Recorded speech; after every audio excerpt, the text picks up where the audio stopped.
మెదక్ జిల్లా Narsapur municipal chairman Murali యాదవ్పై అవిశ్వాస తీర్మానం ప్రవేశపెట్టాలంటూ మెదక్ అదనపు కలెక్టర్ వెంకటేశ్వర్లకు వినతిపత్రం అందజేసిన బీఆర్ఎస్ పార్టీకి చెందిన 9 మంది కౌన్సిలర్లు.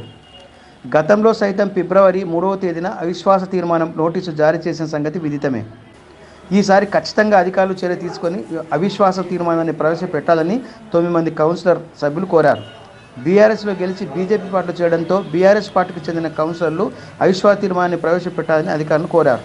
మున్సిపల్ పరిధిలో 15 వార్డులలో 9 మంది బీఆర్ఎస్ కౌన్సిలర్లు కాగా 6 బీజేపీ కౌన్సిలర్లు. 9 మంది బీఆర్ఎస్ కార్యకర్తల్లో vice chairman Nayeemuddin municipal chairman అయ్యే అవకాశం ఉంది. మెదక్ జిల్లా అడిషనల్ కలెక్టర్ గారిని వెంకటేశ్వర్ వారిని కలిసి నర్సాపూర్ మున్సిపల్ వైస్ చైర్మన్ కౌన్సిలర్లు 9 మంది వారికి నర్సాపూర్ మున్సిపల్ చైర్మన్పై అవిశ్వాసానికై కంప్లైంట్ చేయడం జరిగింది. ఈరోజు ఇంతకుముందు కూడా 13వ తారీఖు 2వ నెల 2023లో కూడా జిల్లా కలెక్టర్ గారికి అవిశ్వాస తీర్మానం నోటీసు ఇవ్వడం జరిగింది.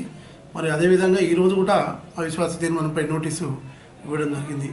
ఎందుకంటే చైర్మన్ గారు అవినీతి ఆరోపణలు చాలా మట్టుకు నర్సాపూర్ మున్సిపాలిటీలో అవినీతి చాలా జరిగింది.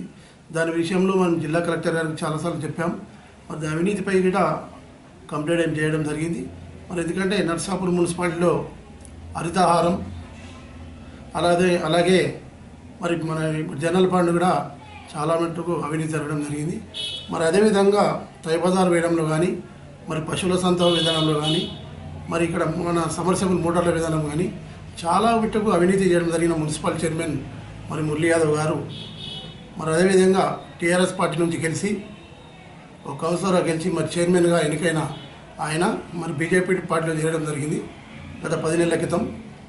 ఇప్పటివరకే రాజీనామా చేసి ఉండే ఈ పార్టీలో గెలిచి ఆ పార్టీలో తిరుగుకుంటూ టీఆర్ఎస్ పార్టీ తిట్టడం అవన్నీ చేసుకుంటూ రాజీనామా చేయకపోవడం చాలా విడ్డూరంగా ఉంది.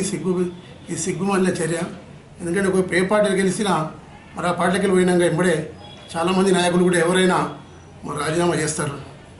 ఈయన రాజీనామా చేసేందుకు ఈయన ఆ టీఆర్ఎస్ పార్టీలో గెలిచిన పదవిని అడ్డం పెట్టుకొని తిరగడం ఒక సిగ్గుమాలిన చర్య.